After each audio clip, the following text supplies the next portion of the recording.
আমাকে কথা বলতেই হবে ইনশাআল্লাহ, কারণ আগামীতে আবার আপনাদের সাথে দেখা হবে কিনা আমি জানি না।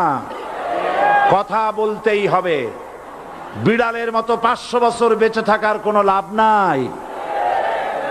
সিংহের মতো 1 ঘন্টা বাঁচতে চাই।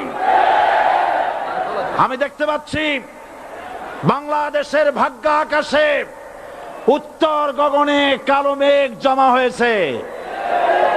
ঝড়ের পূর্বাভাস লক্ষ্য করছি। যদি মোকাবেলা করতে না পারেন সক্ষম ভাবে, এমন অন্ধকার গাঢ় কালো অমাবস্যার রাত আসতে পারে যার সুবে সাদেক হওয়া অসম্ভব। সুতরাং আপনারা কি কাপুরুষের মতো কাফের মুশরিকদের গোলামি করে মরতে চান? বিড়ালের মতো 500 বছর বেঁচে থাকার কোনো লাভ নাই। সিংহের মতো 1 ঘন্টা বাঁচতে চাই।